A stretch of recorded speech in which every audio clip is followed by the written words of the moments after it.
doing movement building work together.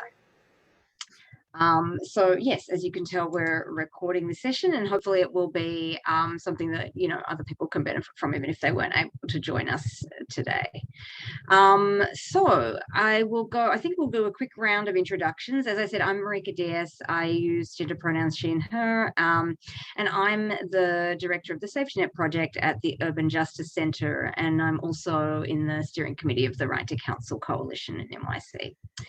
So I think I'm going to hand it over to Patrick, and we'll do a go around and hear who's on our panel.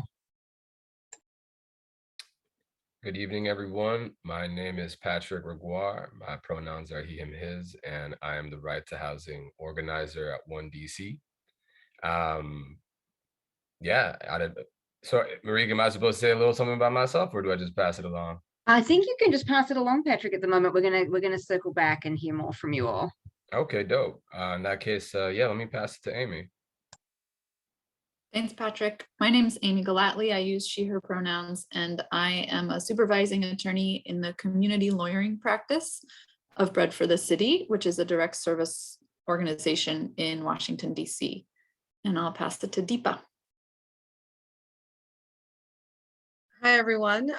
My name is Deepa Varma. I'm a former attorney and now organizer with Tenants Together, which is a statewide tenants' rights organization in California.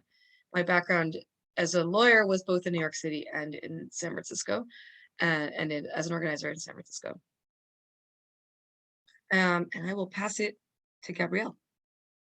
Hi, everyone. My name is Gabrielle. I'm a community organizer with City Life Vida Urbana. And been with the organization for 5 years now, and I'm very excited to be here. And I'll pass it over to Eloise Lawrence. Hi, everyone. I'm Eloise Lawrence. I work with Gabrielle and the other organizers at City Life Vida Urbana, but I'm officially paid for by the Harvard Legal Aid Bureau, and I'm excited to be here. And I think there's some former alum here on today's call, which is exciting. Marika, I guess back to you. Yeah, very cool. Thank you. Cool. So and as Lipe is prompting us, if you haven't yet shared in the chat, your name and pronouns and what you're doing in the terms of tenant movement work and your organizational affiliation, if you have one, please, go right ahead. Okay, and so just to kick us off, I'm gonna just get us started a little bit, and then we're going to hear from all of our panelists, and I'm going to keep it very, very brief. So we're very pleased to have been able to organize this event, both Right to the City and the Homes for All Legal Infrastructure Committee, working in partnership with Movement Law Lab. And really, it's one of those times where I imagine actually for all of you all, since you're here, like all of us, we live in very troubled times. And I think it is a moment where, all of us, I guess, should be asking ourselves, the questions about what is the right work to be doing, what are the ways that we can step up. It's definitely a time of kind of ongoing and compounding crises that definitely are getting more and more acute in different ways, and also a time of very deep and long-standing struggles, whether that's around housing, but also around racial justice and law enforcement and healthcare and a range of different issues, right? And so I think particularly for those of us like myself who are lawyers or legal workers, we definitely should be asking ourselves, what are the ways that we can bring the skills and the expertise that we have to bear in building movements and in enabling, people to advance grassroots struggles for liberation. And so really this panel is about digging into those questions. And obviously one question is, what is the work that we should be doing? If you have these legal skills, what is the kind of work that it makes sense to do in a moment like this? But I think, one of the things that we really want to dig into in this panel and we'll be exploring is not just the question of what is the work, but also the question that I think maybe some of us who are legal workers kind of struggle with more, which is the how of the work, right? And the kind of how should we be doing our work, and what are the ways to do work in a way that is movement building versus what are the ways that we, do work in ways that impede movements or don't contribute to building power. And so I'm really excited, honestly, to be with all of these panelists, and some of them I know better than others. And so some actually I feel like I'm going to be learning a lot about some of their work as well. And what we're going to do is really just start off with hearing from the panelists just a little bit about what does lawyers and organisers working together look like in the context of the work that they do. And maybe what we can do just for ease is just use the same order that we just did, and start with Patrick and then Amy and work ourselves around in that same order, and hear from everyone just a few minutes on, what does lawyers and organisers working together look like in the context of your work. And so I'll hand it over to Patrick and Amy to get us started on this question. Thank you, Marika. I think I can give like 2 examples from lived experience. From as my capacity as the housing organizer at 1DC, oftentimes we work with lawyers when we do like referral servicing with tenants, right? Oftentimes tenants have a lot of immediate needs that need to be met before they can really meaningfully like participate in some of the movement work. And that's when we typically do referral servicing to direct service organizations, which are typically linked with lawyers. That's a more traditional like client-based type of model, right? But the one that is far more engaging is the coalition work that I've been a part of, the Cancel Rent DC coalition, and which Amy's a part of. And that is where we're able to pool our collective knowledge and skills together to, see what can and cannot be accomplished. And, you start learning a lot also about, building a shared understanding, not only of the work, but how to do the work. And I'll pass it over to Amy, who can maybe take it from there. Perfect. I'll pick it up right there. So yeah, as Patrick mentioned, our organizations have been among the member groups of the Cancel Rent Coalition in Washington, DC, which is going strong, has been fighting for the last year and a half to cancel rents for tenants in DC who are impacted by COVID and to compensate landlords. And so the majority of the coalition are tenants and tenant organizers.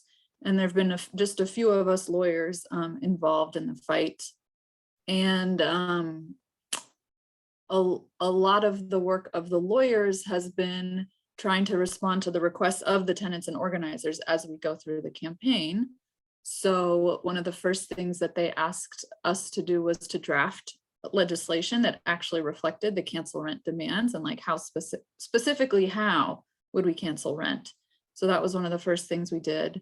And then throughout the course of the campaign, we have provided a lot of other sort of like framing, like in DC, we have been lucky enough to have had a moratorium for 18 months, a complete moratorium on evictions. But within that, the laws were sort of constantly changing in small ways. So part of the role of the lawyers was to make sure that everybody involved in the coalition knew what tenants' rights were at any given time and knew how the changing landscape sort of impacted our demands in our cancel rent legislation. We showed up at tenant meetings, did know your rights presentations, provided information about like how you do pass a law in DC or what the budget process looks like, or is there money, you know, in the DC budget to pay for what it's going to cost for our bill? So providing sort of a lot of framing of what was going on in the legal landscape and how that could affect our demands in the campaign. So I think I'll leave it there. I'm probably at time.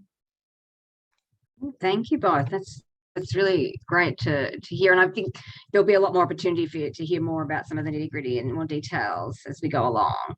I think Deepa, maybe you're up next to tell us a bit about what lawyers and organizers working together looks like in your work. Thank you so much, Marika. So at Tenants Together, we are a member-based organization that advocates for, that both supports folks on the ground and then works towards better conditions for tenants at the local level and the state level. So that what that looks like is we have member organizations that are legal organizations and individual tenant lawyers who are members, as well as organizing organizations, tenants unions, and so forth. And so we have both a network of organizers that we work with and a network of lawyers that we work with.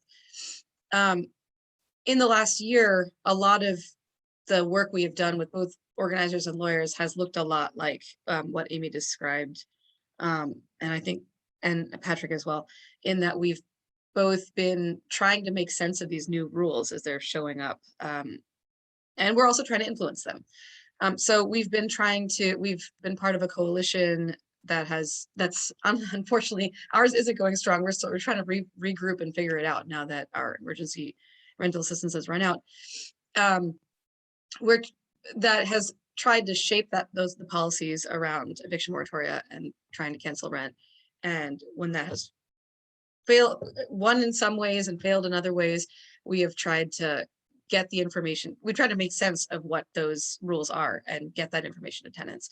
And so organizers have been a big part of trying to shift the landscape of what we're trying to do.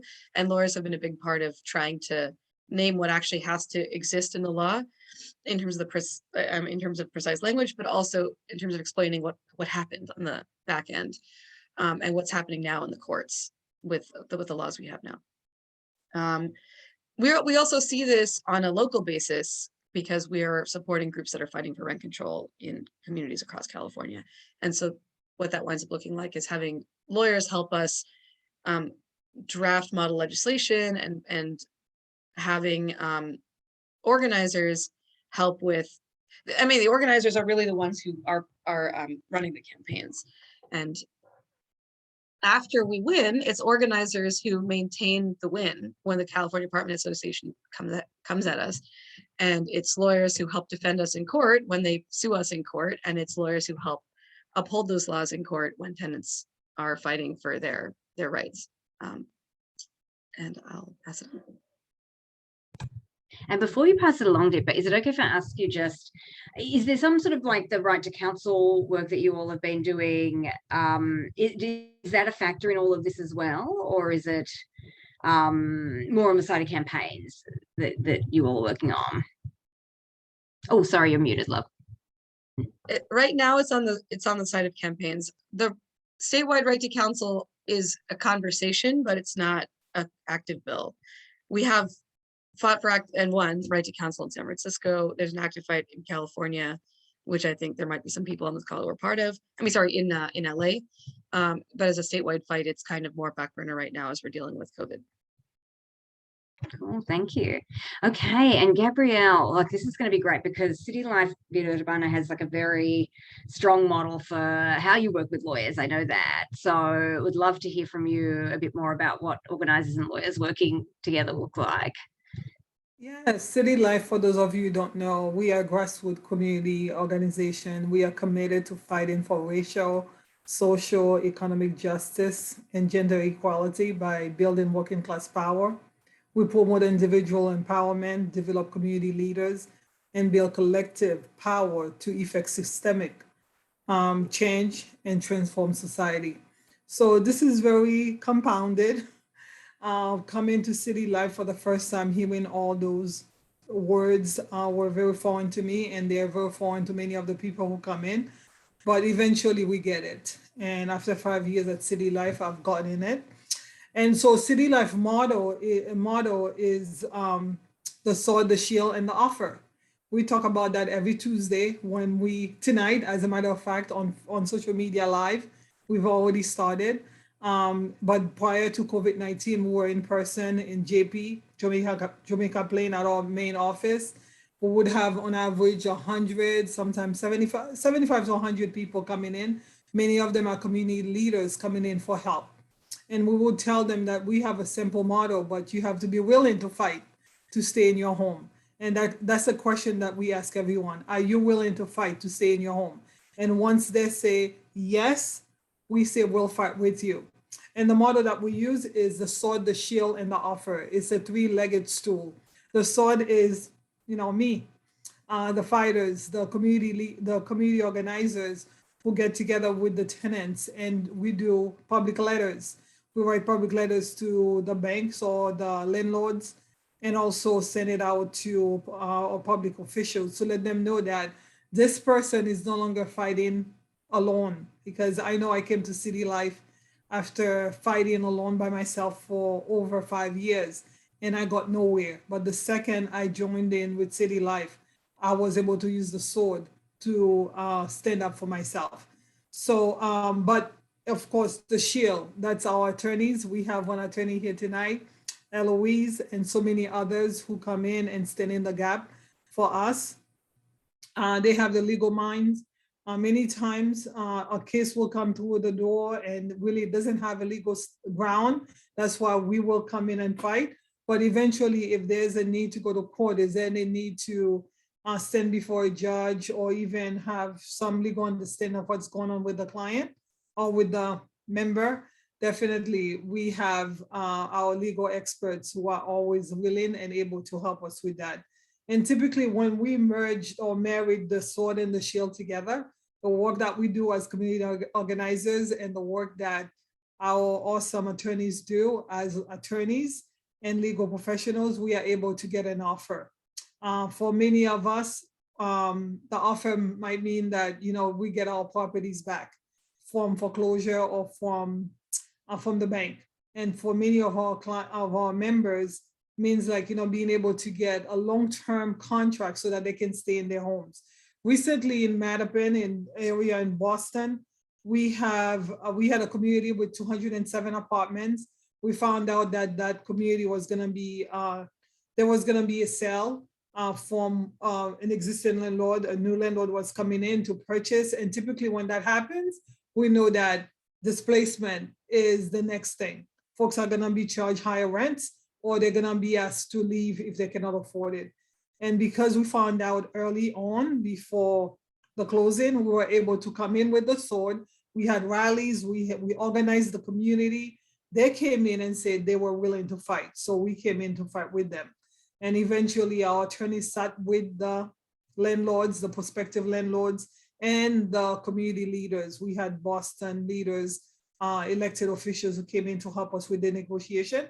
And we got what we wanted. We wanted an offer with a long-term contract where people knew how much their rent were going to be going up.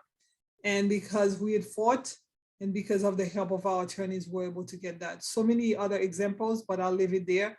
And I'll pass it over to Eloise to add more to this. Thank you. I don't think I really need to add very much. I think Gabrielle's done such a nice job describing the sword and the shield. Just the shield, just very briefly, it does work in partnership but really, on specific campaigns, but really our role is to use primarily eviction defense as a way to build the movement instead of a moment of disempowerment, a moment of fracturing people and having them be displaced. We drive them towards the movement and keep them there. And so, we could talk about specifics. I'm happy to tell you how we do that, but our general role is to simply support the movement. And it isn't, in my tenure, which has been over the last 10 years, whether it's been the foreclosure crisis, the gentrification crisis, the COVID crisis, our methods are the same. The names of the crisis change, but the method doesn't change. And happy to talk more about that this evening. Thank you. Thanks, Eloise. And actually, while we're with you, I hope it's okay if we ask you to just talk a little bit about it now, in fact, because it would be great to just hear a little more around exactly how you go about, using eviction defense in the way that you're describing. Sure. And Gabrielle will keep me honest here, as she always does, and make sure that I'm not. But the idea is we meet people in a variety of ways facing eviction. We may meet them in court. COVID's made that harder, obviously, because we can't physically be in court. So reaching people was harder, but made City Life meetings, online meetings, even more important, where we also meet people on a weekly basis. The way City Life meetings work, they're 2 hours long. The first hour is all about there's a sort of a liturgy to it, and there are things that Gabrielle described. And then the second half is both political discussion and then meeting with lawyers. And so we're there every week, students at the Harvard Legal Aid Bureau, attorneys from Greater Boston Legal Services and the Harvard Legal Services Center, both so students and barred attorneys are there together answering those questions. And often our response to a tenant will be, you really should be talking to an organizer. You should really do a public letter with an organizer. Have you talked to Gabrielle? Have you talked to Renelle? What are you doing to build?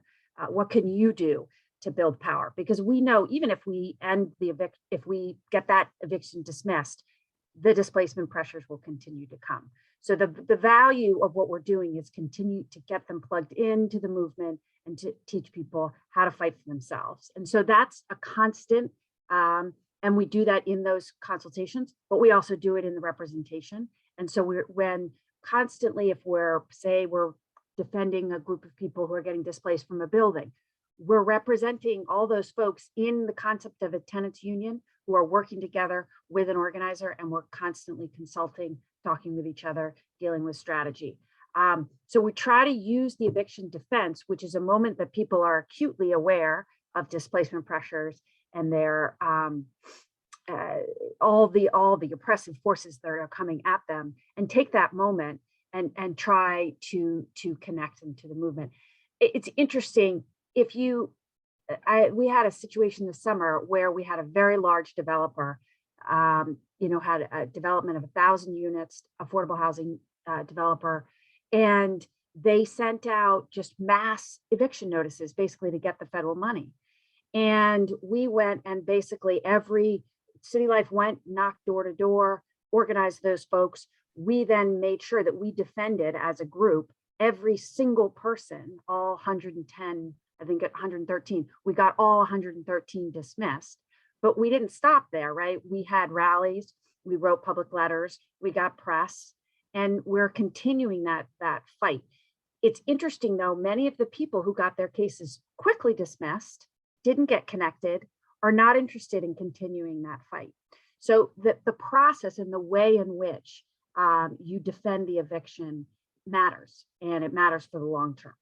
So I hope I haven't gone on too long. No, that's great. Thank you. And actually that really helps us,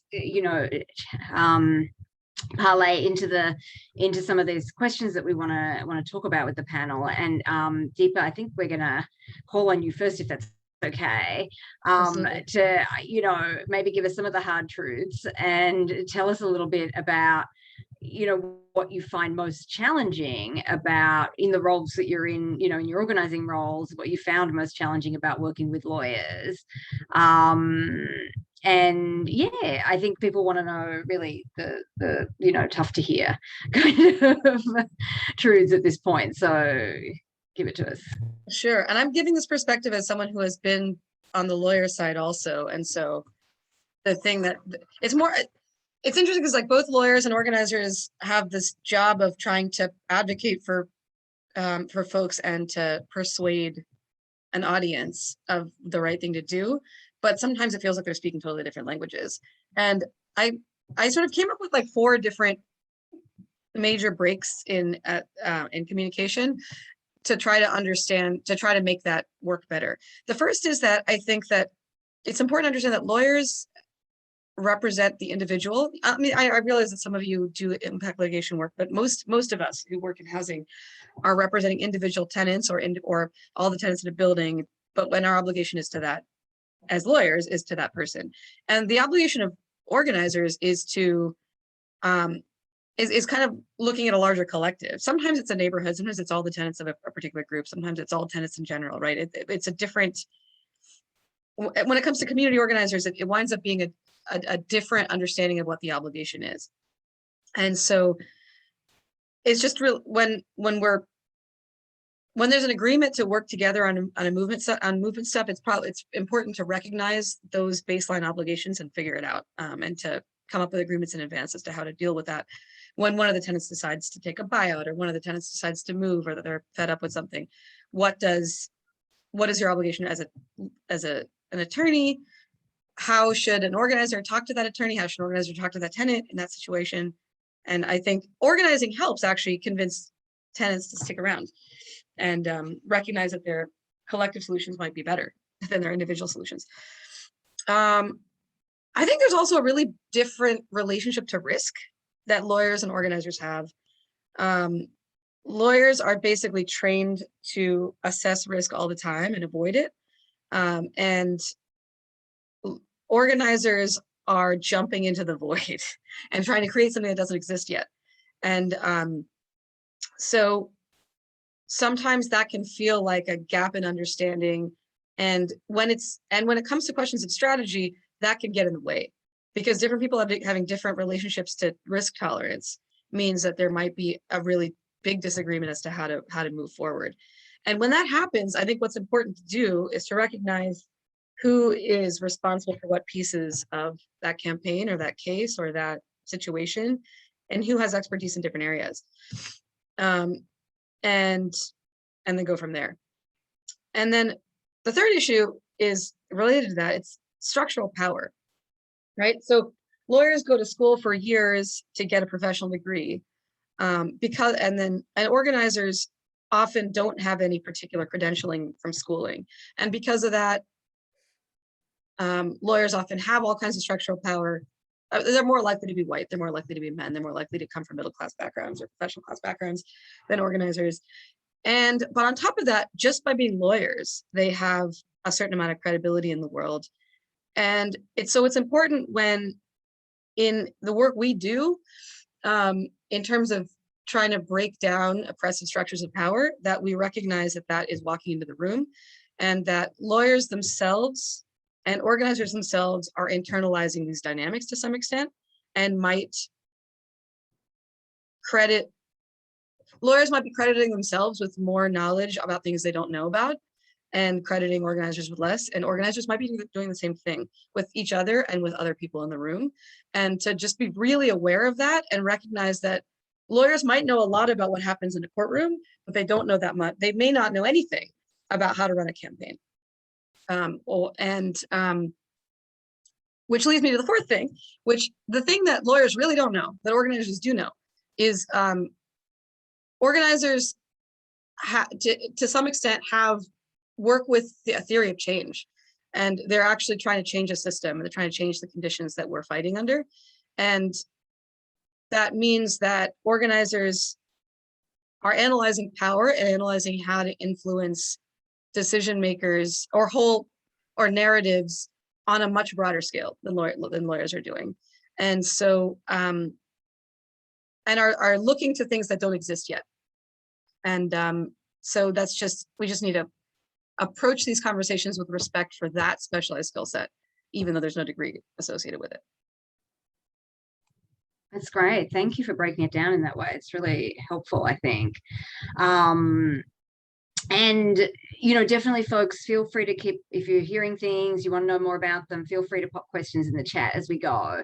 And we're going to try and lift some of those up when we get towards the end and have some time for Q&A.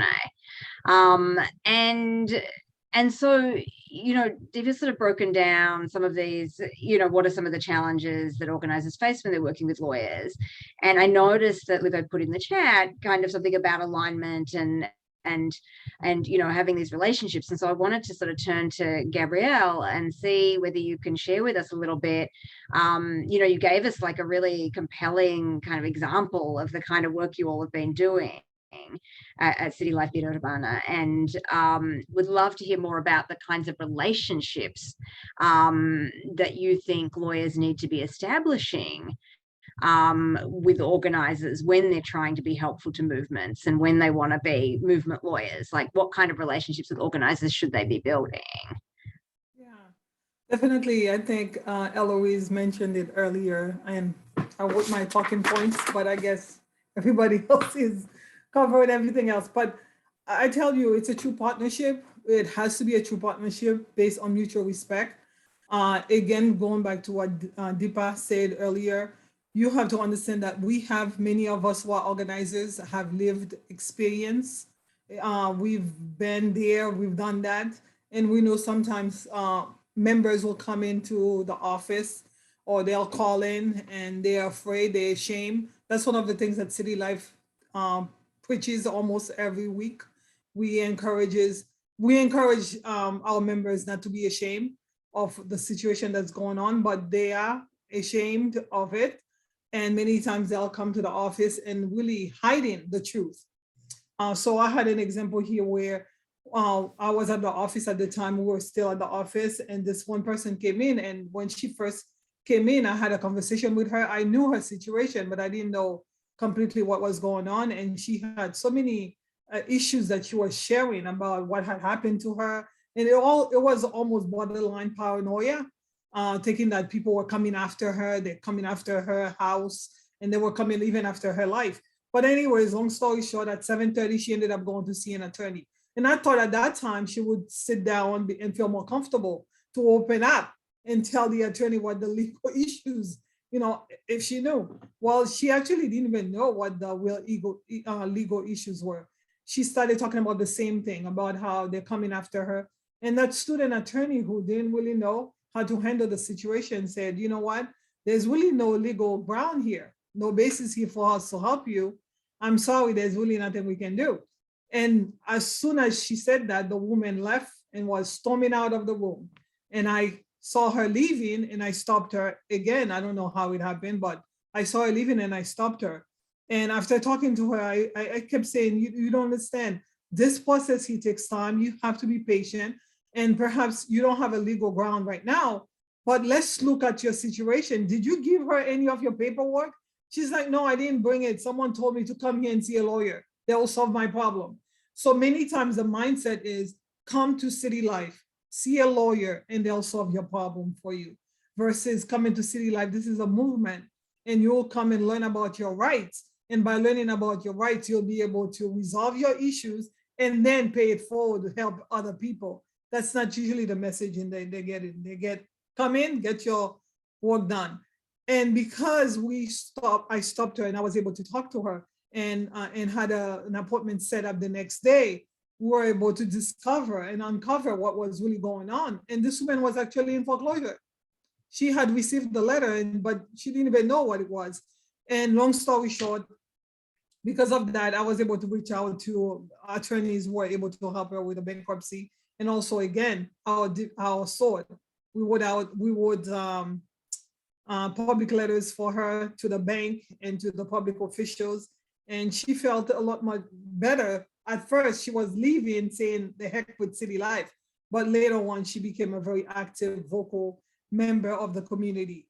So again, embarrassment is sometimes one of the reasons why they're not opening up to lawyers and attorneys. So the attorneys have to always remember that this is a partnership, and that when folks are in front of them, and if they're seeing like there's really not a legal ground, they have to remind them that this is a partnership and we have the sword, and you need to go and have a conversation with the organizers who can help you resolve perhaps your problem a lot quicker, even before going to court. So that relationship is very important. That mutual respect is very important when it comes to building strong communities and strong movement and to help the community that we working with. I hope I answer your questions. Great, thank you, Gabrielle. And we're going to talk a bit about actually, speaking of these questions of like what strategies to use.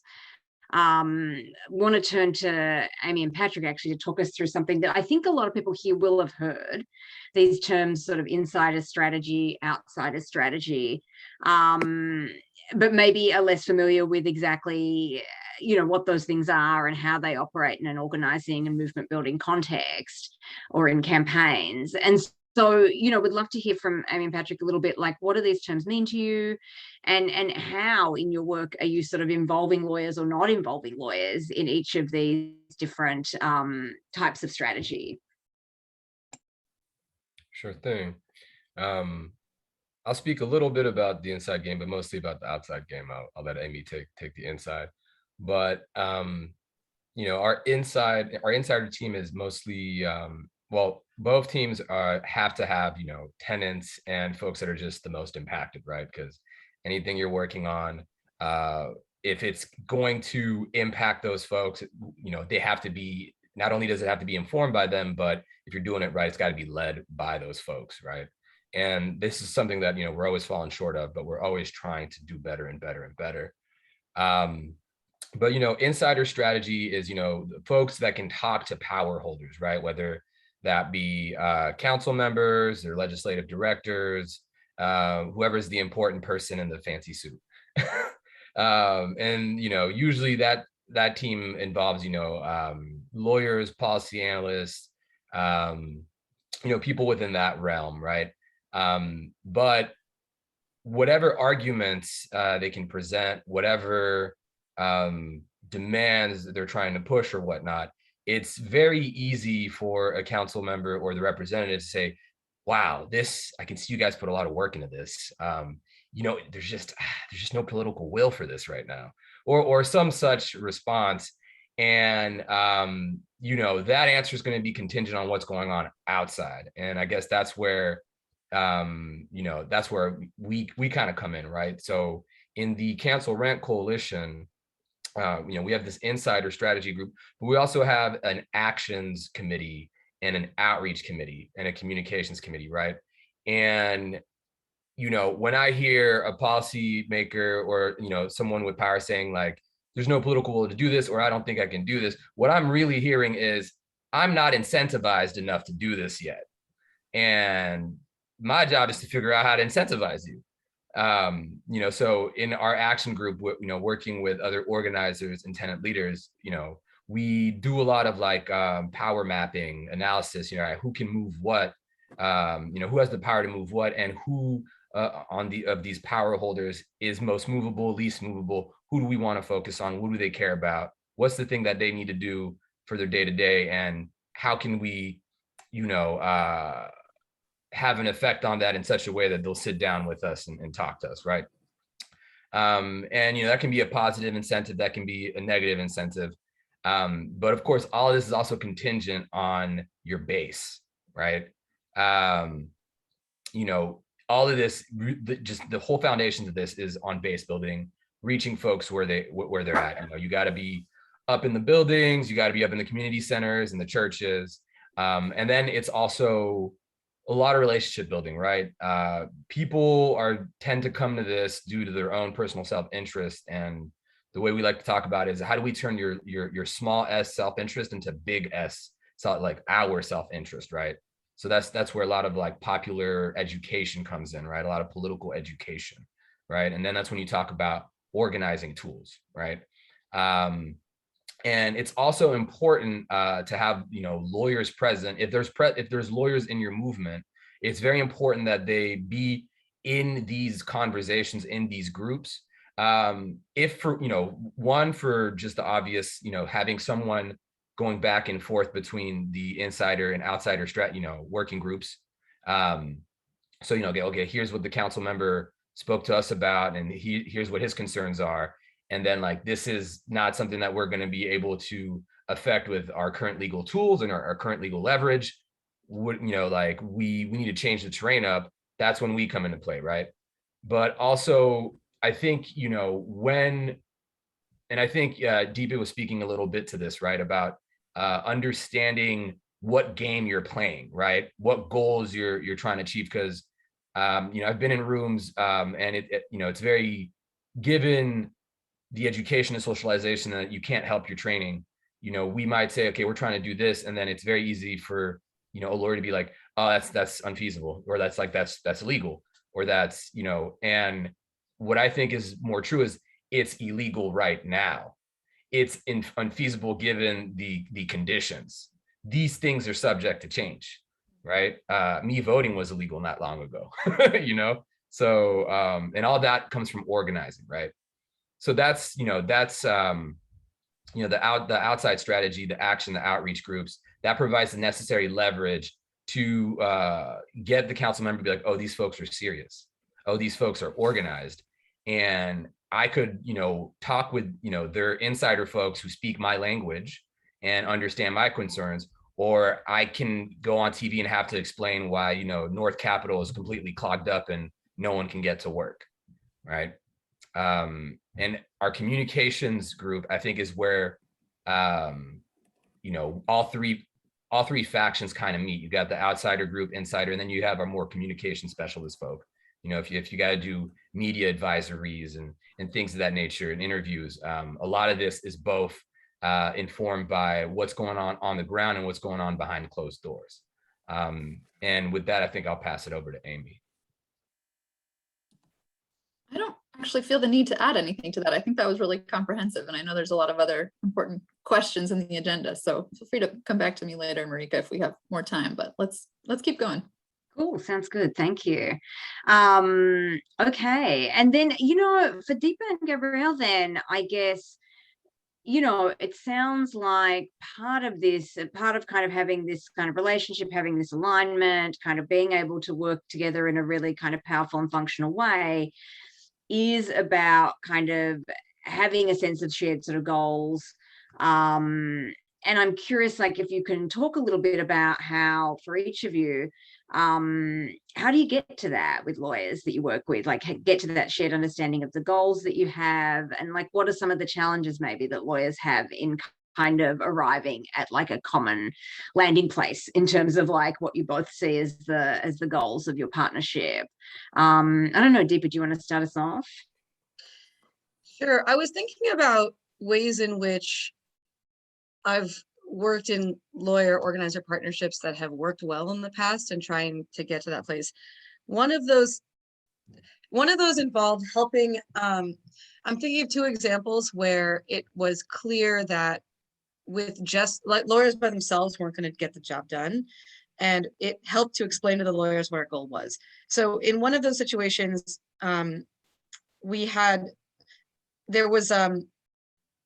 I was sort of working as an intermediary, supervising a lawyer at the time, and who didn't want to take a case.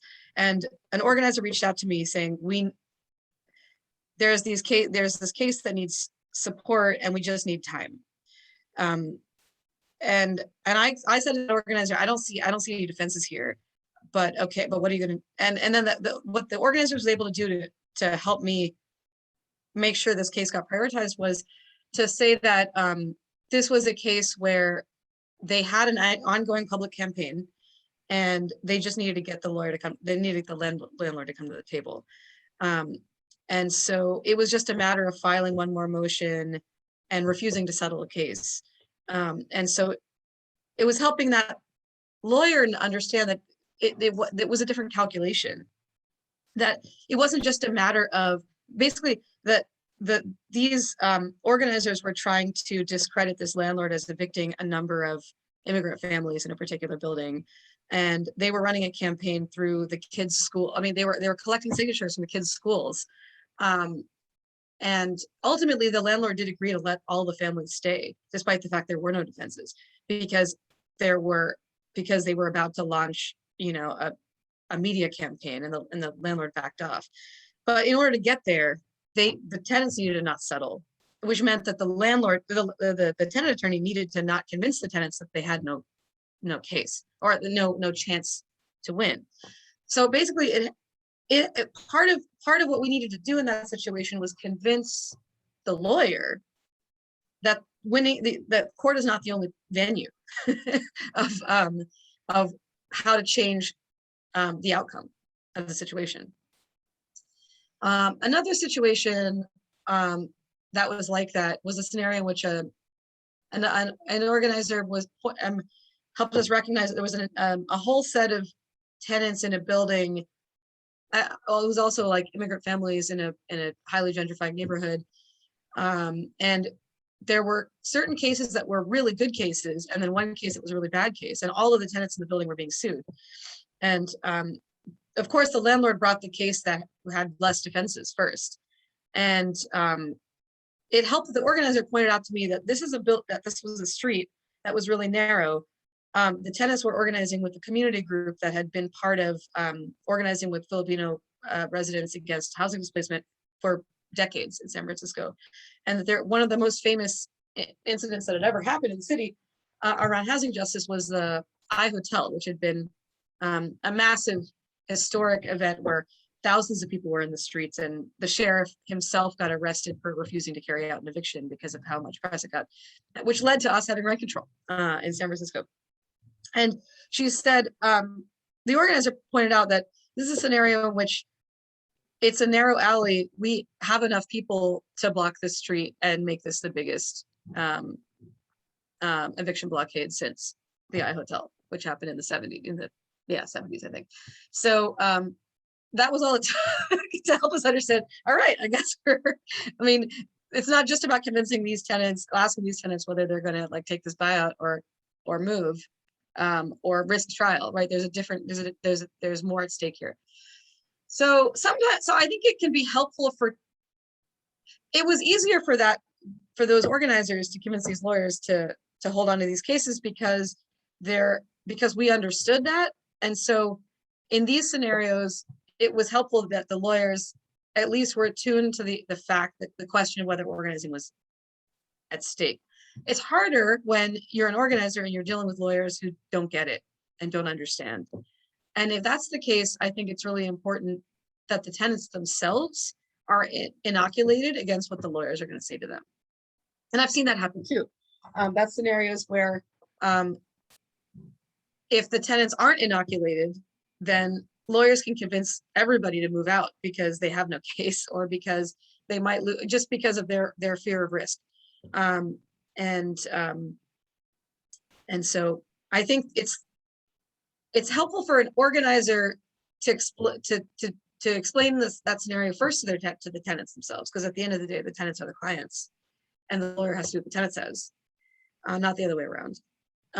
And it's important to the extent they can, to try to talk to lawyers and to get to know the lawyers that they might be working with in advance and try to help build some understanding based on what type of case are we going to do this in? What does it look like to support us in this case?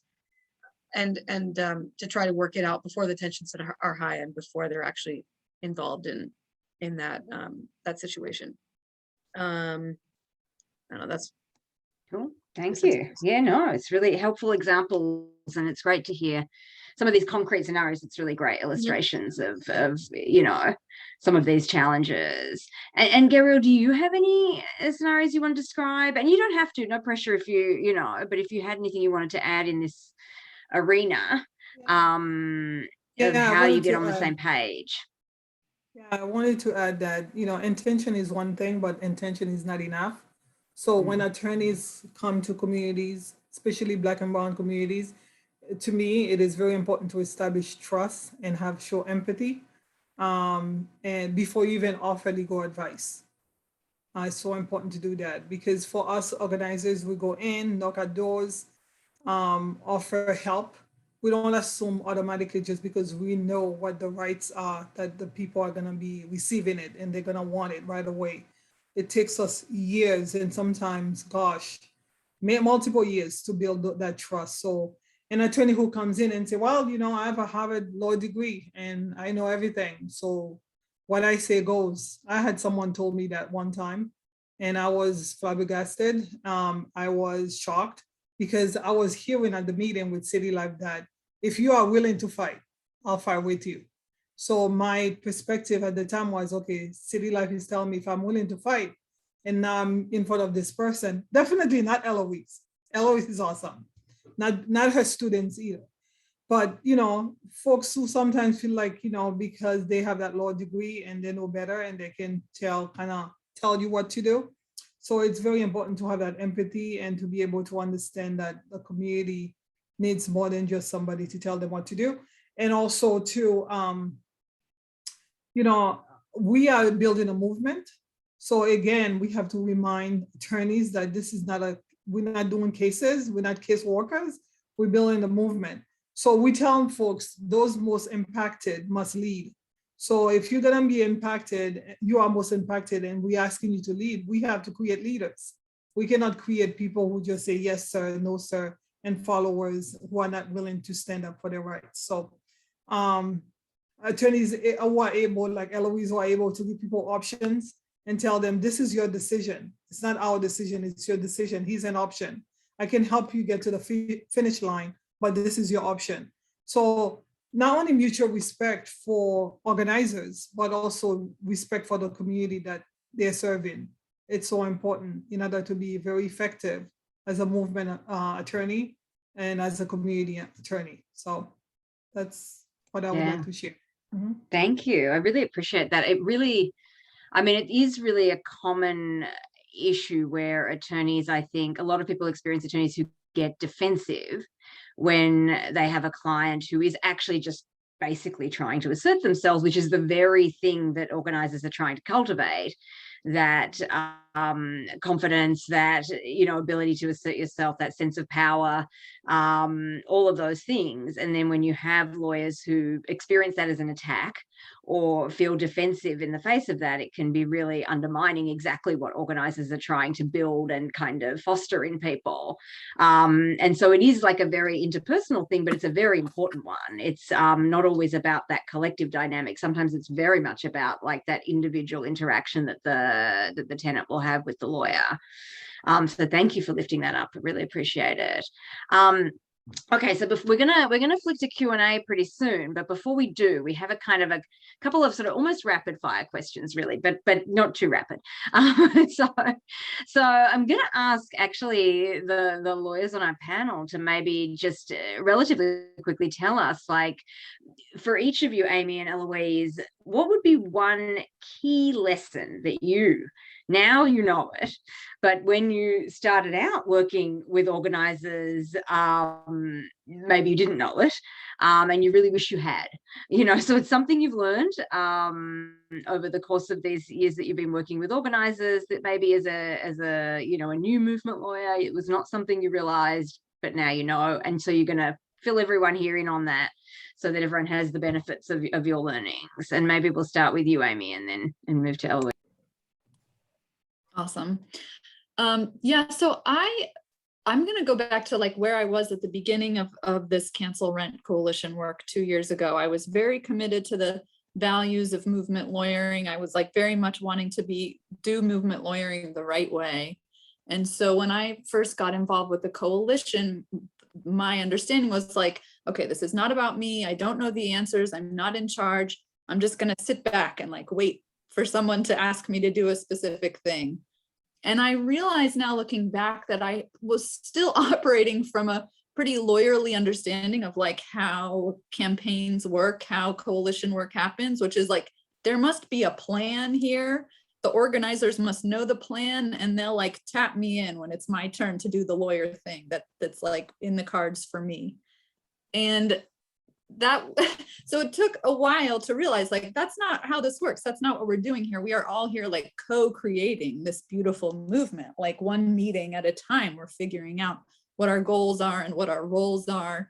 And I can, I shouldn't just sit back and be silent, but be more proactive and like, here are the skills that I have. Here's the sort of trainings we could do. Like, what sort of skill development would the members appreciate in this campaign? And so we got there eventually, but it just took a long time. And it took Patrick actually like gently like calling the lawyers in to be like, hey, when are you going to stop just taking notes at these meetings and like play a more proactive role, which was really helpful for me to be like, oh, okay, I need to like, I can't just like sit back and wait.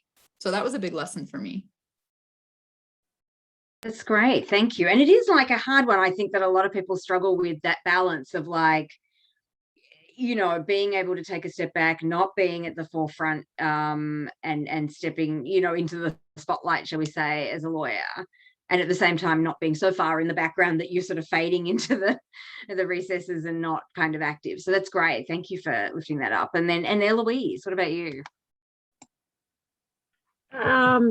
Gosh, it's so many things. I mean, Amy, I think you're absolutely right. I think I think many, especially law students today, are saying, "Oh, you know, we should be in the back of the room." That they're very quick to be in the back. I actually don't usually have the problem with students like running, grabbing the mic. It's that they don't know when to jump in, and I don't know, Greg or Jesse, some of the former students here who are now movement lawyers themselves can tell me that I'm not being accurate here, but I feel like, right, just realizing that you do have something to offer, but the way you have something to offer is actually honing your skills as a lawyer, not trying to pretend to be an organizer or do other roles. So you do have a skill to bring, but you also have to work hard and be good at it. And so just being sort of committed to the cause is not useful to people if you're not good at being in your own craft. And so I think sometimes we get away from that and focus so much on rhetoric and ideology, but honestly, you can't be useful unless you know what you're doing. And so I think that's also really important to remember, that to be a good lawyer, you need to be a good lawyer, and also buy in. And then I guess I just would say, it's been said over and over, but you have to build, you should never assume that people know that you're one of the good guys, especially if you're white, especially if you're from a privileged background. But you have to build that trust every single time with every single person you interact with, by showing them empathy, by listening, and by being honest about what you can and can't do.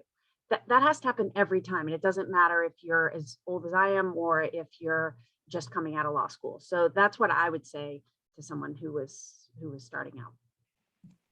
That's great. Thank you. Yeah, and totally agree with you. I do think too, you know, it's one of those things where people really do need to be able to hone both the actual craft and then the how, and in what context are they doing that craft, and be able to do all of those at once is the sort of the role of movement lawyers. So thank you. And you know, I see a question in the chat. Well, I saw one question in the chat that caught my eye about, you know, what are some steps people can take. And so actually that is a perfect segue to our final question for the panelists. And we're going to ask Patrick and Eloise actually to let us know, what would you say are like two kind of very clear, like practical steps that you would say, like for folks in this, you know, participating here, who want to do movement work, who want to work supporting the tenant movement and you know, supporting the tenants to build power. What are sort of two things that you would say, okay, go off and do these two things, please, in preparation, like, you know, to get yourself ready before you step into any movement space, please do these two things. What would they be? And so Patrick, maybe we'll start with you and hear what you have to offer us. Sure. I think my advice for any lawyers, public interest lawyers that are interested in joining the fight in the movement, the first thing I'd say is link up with your local base building organization, right? And get to know their history, right? Like where they're taking, you know, their cue. Are they taking it from SNCC, Ella Jo Baker? You know, who are their movement ancestors? Get to know those people and the ideologies that they built, right? Like what is the foundation that moves forward that movement? Go to the meetings. Get to you know, get to know what folks are about, and don't assume you've got it until someone lets you know you've got it, right? Or, you know, some version of that. And my second tip is, you know, an individual can be your client, but the movement can't be your client. Like, you just have to be part of the movement. So get involved, get invested, you know, put some skin in the game. And you'll find out a number of things that you can do that you didn't know you could, because they weren't relevant to the setting in which you develop skills or whatnot. So I think those are my 2 tips. That's great. 2 absolute gems. Thank you. Eloise, what would you say, like, in response to this? If you had to, and I'm sure actually you probably do advise students of these various tips in your work. So what are you telling people to go and do? Well, I think Patrick said it. I mean, I think one thing is to find the base building organizations and show up and be present. And don't think of yourself as a part and like, I'm here helping. Become part of the movement. You know, I remember a student said to me, I said, you know, there's going to be an action this weekend for X, Y, and Z. And this student who, you know, came to Harvard Law School to learn this movement lawyering is like, oh, I know how to do that part. I don't need to go to the action. I'm like, oh, yes, you do. Like, you need to show you need to show up and be part of it and put your body in that space. And so stop thinking of yourself as like, no, now I'm a lawyer. So maybe that's so obvious, but I feel like we just need to remember that we need to show up and be supportive and just to be there. So I guess that would be my main advice. And then, you know, try to find people that you respect and you like how they're doing it and talk to them. And, you know, I mean, that's how I'm doing what I'm doing. You know, you see someone and you're like, I want to be like that person, and you go after it. That's great. Thank you. Yeah, I do think like it is one of those things where, you know, it's interesting. Like I do a lot of work with lots of different lawyers who support movement building, whether it's in you know, interns, law students, you know, the works, lawyers, etc. And very few actually do show up at the protests and the rallies and the events and the blockades and so forth. And so it is really a critical part of building trust in movement spaces is to be present, to actually have a stake in kind of not just playing legal cards, but playing all the cards that, you know, we all have, and to be there in solidarity with everyone, because it is a collective struggle, and to be actively part of struggle in lots of different ways, not just as a lawyer. And so, you know, thank you for sharing that. I think that's definitely a good tip for everyone. Okay, so we're a wee bit behind schedule. I think we anticipated that, but you know, here we are. We're a little bit behind. But we're still going to end on time, you know, and what we'd love to do for the last time, you know, that we have it, is just link in with a little bit of some of these questions that have been popping up in the chat. And you know, we have, I will say, like, you know, maybe this is not the space to overly focus on this, but we definitely have had a few questions from folks who are at LSC funded orgs, who are lawyers, who want to know more about how to navigate that, and kind of what to, you know, how to deal with that issue. And, you know, I will confess that Amy and Eloise, I'm not sure whether either or both of you are at LSC funded orgs and would like to speak to this. But I worked at an LSC funded org for a long time, and can say a little about it, if neither of you all want to jump in on that. But, you know, and it is something that's a longer topic, but I just definitely want to encourage the folks, the lawyers who are here at LSC funded orgs, which is a lot of orgs across the country, to not feel like being the recipient of LSC funding, which is a funding that, oh, great, Amy's putting in the chat, perfect, thank you, Amy, you know, which is a funding that comes from the government, but comes with certain strings attached and rules. Don't be deterred. Actually, there is a lot of work you can do to support movements. And in actual fact, you know, some of these core principles around that we've been talking about around the role of the organizers versus the role of the lawyers is a particularly good fit, honestly, in terms of when you're at an LSC funded org, because we're not actually saying that you should be off doing the organizing or the campaigning and the real like lobbying and so forth. And actually the kind of skills that you can bring all fit within the parameters of what LSC funded orgs can do.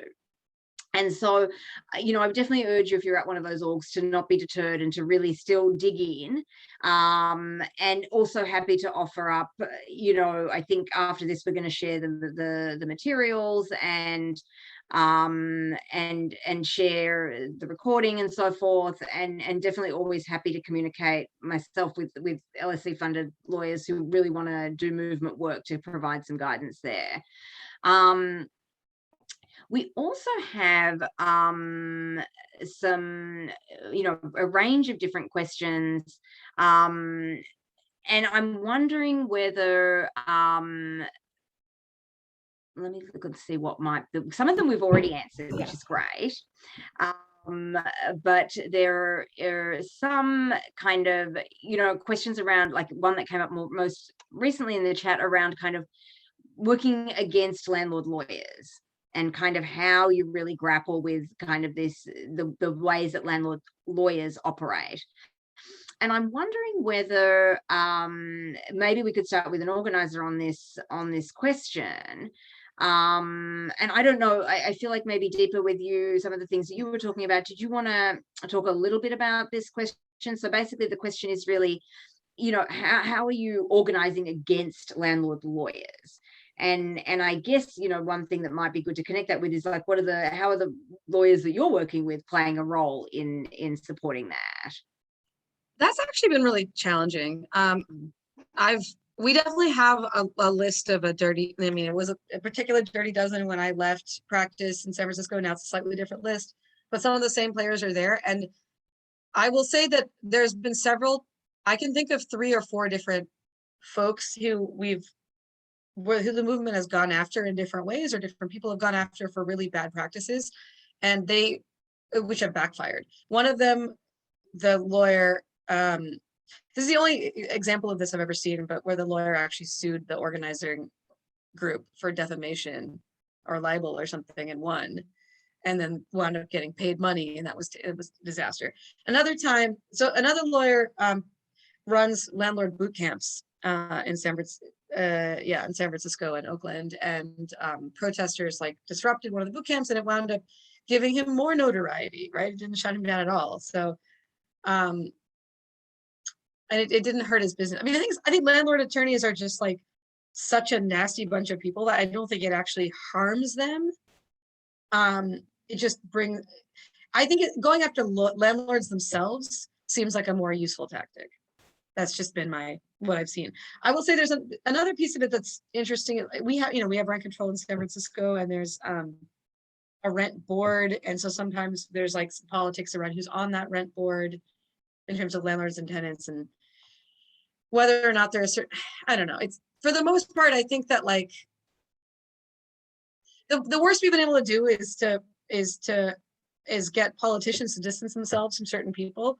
And we have gotten certain subsidized housing organizations. I've know of certain subsidized housing organizations who have dropped certain landlord attorneys because of their bad reputations, and therefore they've lost business that way. But honestly, I think the solution is to go after the landlords themselves.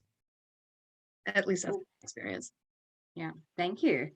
I'm wondering, there's another question here in the chat that came from Cora, I think it was, about like, how do we build out and sort of promulgate or create this, like a real model for radically non-hierarchical kind of attorney and client relationships, and would love to hear a bit more from some of the panelists on this question. It's a really great question. I don't know if Cora's still with us, but I hope she is, because it's a great question about like how you have these client lawyer relationships that are non-hierarchical, that sort of address some of the power disparities that people have been talking about.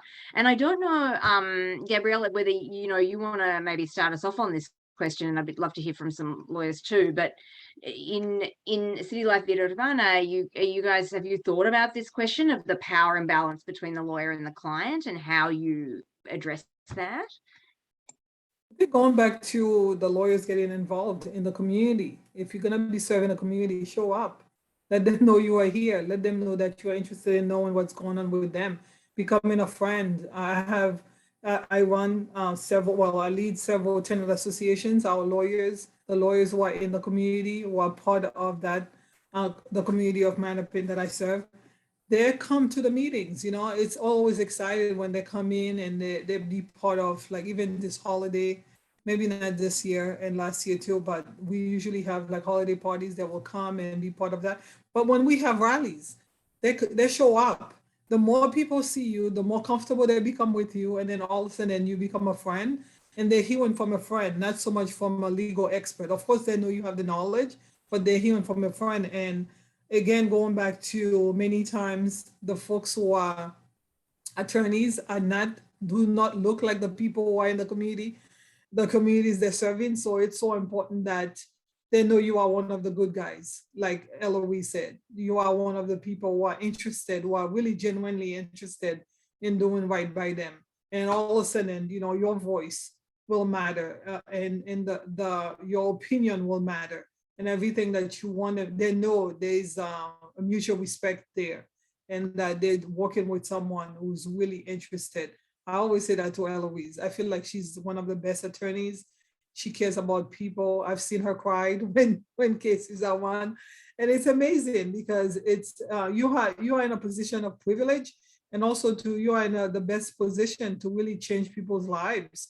When I came to City Life, I was under so much stress and overwhelmed with life, and by coming to a movement like that, I learned how to fight for my rights, but also the attorneys who helped me really change my life, not only now, but for future, generations. It's like the legacy that they're able to help. We just had Thanksgiving, and so many people had homes in Boston because of the work that Eloise did, because of the work that we're doing at City Life, because of the passion and the compassion that we have for the least of these among us, the community people who are struggling, who are hurting. So I came in, got the help that I needed, and I couldn't help but pay it forward. So I think attorneys can do the same.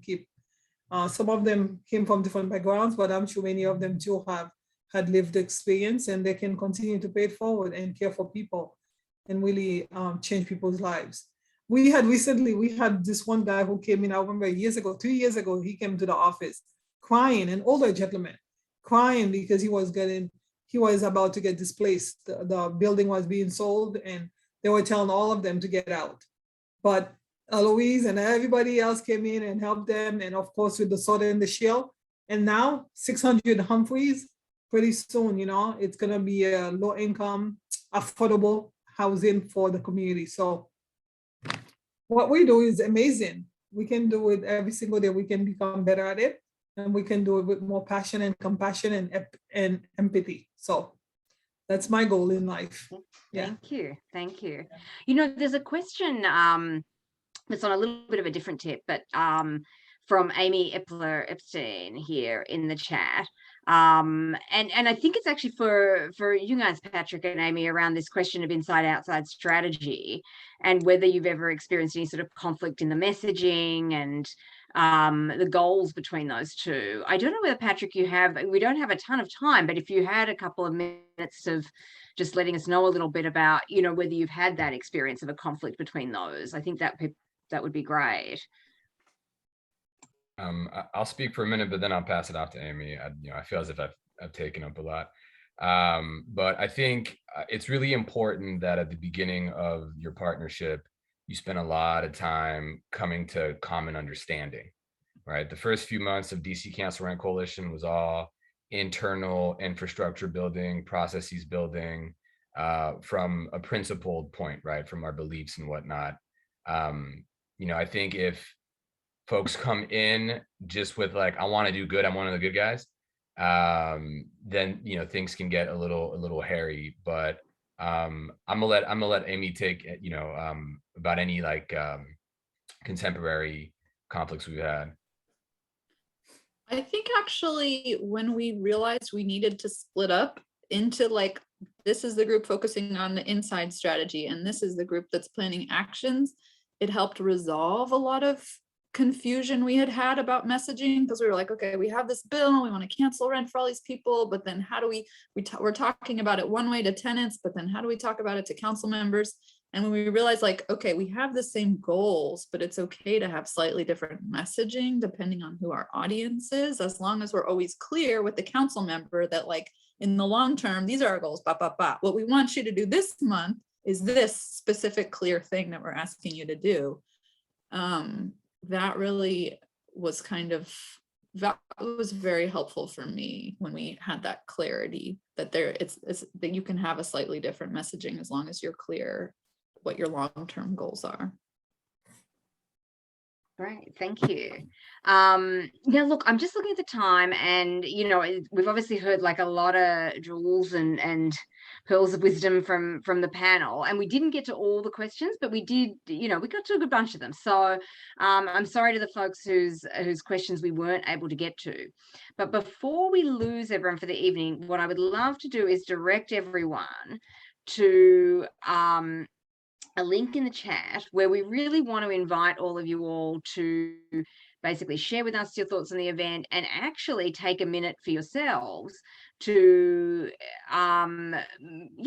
basically reaffirm some of your commitments and your interests in practically moving forward in a kind of movement lawyering practice and a practice that is supporting movement building. And so, Melanie has very kindly and wisely created for us what you can now see on your screen linked, and you can see that there's like a variety of columns. You don't have to fill all of them out if you don't have time for that, but at least we would love to hear from you all in at least one or more. And particularly if you're able to make some real commitment to something that you're going to do as a next step, and also if you are willing to be contacted and would like to connect with organizers and actually take some proactive steps to support organizing. And so Melanie's posted again in the chat the link. So you should all have access. Obviously, let us know in the chat if you're having any troubles with access. Rika, can I just do a quick little demo? Yes, please do. Oh, I got my screen. So absolutely. You can see there are all these different questions, and then if you want to respond to a specific prompt, you click the plus sign beneath it. This little thing comes up. You can put a header here, and then here's my example. These fancy buttons let you attach stuff. I'm going to put my name so you know that this was me that wrote it. And then there it goes right there. Boom. That's great. Thank you. This is the first time I haven't used this before. I mean, it's all Jamboards and Google Docs and so forth. So this is great. Love it. First time. Yeah, it's fabulous. So anyway, so while everyone's doing that, so please, what we would hope to see right now is a variety of comments and different things appearing. And if you want to attach a picture, feel free, or a meme of some sort or anything. But yeah, please take a minute. It's a good way to just kind of close out what has been a really interesting discussion and a really fruitful conversation. And while you're all doing that, I want to take a second and thank all of our panelists who have shared a lot of really helpful and deep information and learnings with us tonight. And so just to go through, there's Patrick, Amy, Deepa, Gabrielle, Eloise, thank you all. We really appreciate all of you so much, both for the panel but also for your work ongoing day to day. And obviously Melanie and Lupe and Brooke and Pam and everyone from the committee who helped to organize tonight's event. Thank you all so much. And thank you all for coming tonight. We really appreciate all of you all, and please look out for future events. This is just the start of a conversation, not the end of it. And so we're really excited to move forward with all of you all in building a stronger tenant movement. And if I could just say one thing, folks can see in that link that there's a reading list. If you read one thing from that reading list, read Marika's article, Paradox and Possibility, Movement Lawyering During the COVID-19 Crisis. It is so clear. It's so full of like very specific, useful examples. It's like a very energizing read. Cool. Thank you, Amy. It's a bit bad. I'm like a bit blushing. Anyway, well, thank you. Let's not end with that. But there is a reading list, and actually everyone, Also, we'll be emailing out to you all materials, a reading list. A reading list that includes readings. Oh, there we go. Melanie's put the link right. That's it, right, Melanie? That's the link to the materials. Yeah, Beautiful. that's a Google Drive folder with the reading list materials. They're also on the Padlet, and we'll send them out in the follow-up email too. Yeah, cool. Great. Well, thank you. Yeah, definitely want to leave you with that. Study and struggle. So thank you everyone for tonight, and wish you all a happy afternoon/evening. Thank you. Thank you. If you very have much time, for you having can us. join City Life right now. We on live on Facebook. Oh, yeah. Yeah, and I can actually enter the Zoom number if you want. If anybody wants Go it. for it. Thank Go you for it. If all. anyone, if you're Fabulous. still around and you want to join City Life Vida Urbana, You have very time. powerful meetings. Yeah, If you- hold on. If I you're used to feeling remember- inspired, wait for it, and Gabrielle will drop it in the chat, and you can go straight there.